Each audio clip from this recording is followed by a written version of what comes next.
भारत के प्रमुख विपक्षी दल कांग्रेस ने बुधवार को नवनिर्वाचित उपराष्ट्रपति सीपी राधाकृष्णन को बधाई दी और साथ ही उन्हें लोकतंत्र के प्रति अपनी जिम्मेदारी निभाने की नसीहत भी दी।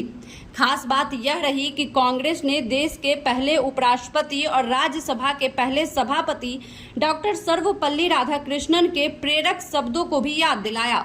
कांग्रेस महासचिव जयराम रमेश ने सोशल मीडिया पर लिखा कि 1952 में राज्यसभा के उद्घाटन के समय डॉक्टर सर्वपल्ली राधाकृष्णन ने स्पष्ट रूप से कहा था कि उपराष्ट्रपति और राज्यसभा सभापति का कर्तव्य किसी एक दल का नहीं बल्कि हर दल का प्रतिनिधित्व करना है।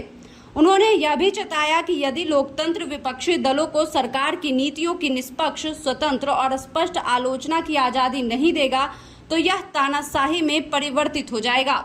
जयराम रमेश ने यह भी जोर देकर कहा कि नवनिर्वाचित उपराष्ट्रपति सीपी राधाकृष्णन को इसी परंपरा को आगे बढ़ाते निष्पक्षता, समानता और लोकतंत्र के सर्वोच्च आदर्शों को बनाए रखना चाहिए। उन्होंने लिखा कि यह जिम्मेदारी केवल संवैधानिक कर्तव्य नहीं बल्कि लोकतंत्र के प्रति नैतिक दायित्व भी है। इसी के साथ कांग्रेस अध्यक्ष मल्लिकार्जुन खड़गे ने भी सीपी राधाकृष्णन को उपराष्ट्रपति पद की जीत पर बधाई दी और संयुक्त विपक्ष के एकजुट प्रयास की सराहना की। उन्होंने विशेष रूप से राधाकृष्णन के सैद्धांतिक संघर्ष और लोकतंत्र के प्रति उनकी प्रतिबद्धता को भी याद किया। यह बयान ऐसे समय में आया है जब भारत के पूर्व उपराष्ट्रपति जगदीप धनखड़ के साथ विपक्षी दलों का रिश्ता काफी खट्टा रहा था। कांग्रेस ने धनखड़ के खिलाफ महाभियोग प्रस्ताव तक चलाया था, जिससे दोनों पक्षों के बीच दूरियां और गहरी हो गई थी। वहीं इस बार नवनिर्वाचित उपराष्ट्रपति के लिए कांग्रेस ने स्पष्ट तौर पर लोकतंत्र की परंपराओं और निष्पक्ष संसदीय प्रक्रिया की बात कही है।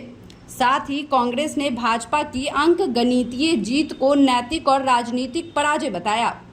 विपक्ष ने पूरे चुनाव में एकजुट होकर बेहद सम्मानजनक प्रदर्शन किया था। इस पर भी जोर दिया गया।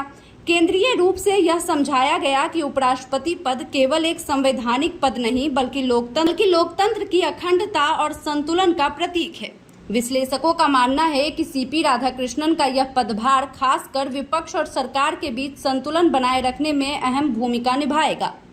आने वाले समय में राज्यसभा में चलने वाली बहसों, नीति निर्माण की प्रक्रियाओं और संवैधानिक लोकतंत्र की मजबूती में उपराष्ट्रपति का निष्पक्ष रवैया बेहद महत्वपूर्ण साबित हो सकता है। यह चुनाव भारतीय लोकतंत्र की परिपक्वता का प्रतीक भी माना जा रहा है, जहां विपक्ष की एकजुटता सामने आई और संवैधानिक पद की गरिमा को बचाए रखने की दिशा में एक कदम बढ़ाया गया। अब सबकी निगाहें इस नए उपराष्ट्रपति पर टिकी हुई हैं कि वे किस प्रकार से अपने पद का उपयोग करके लोकतंत्र की रक्षा करेंगे और सरकार के खिलाफ निष्पक्ष एवं स्वतंत्र रूप से आलोचना की आजादी सुनिश्चित करेंगे। आने वाले महीनों में उनके कार्यकलाप इस बात का परख होंगे कि क्या वाकई लोकतंत्र मजबूत होगा या फिर केवल सत्ता का विस्तार ही प्राथमिकता बनकर रह जाएगी।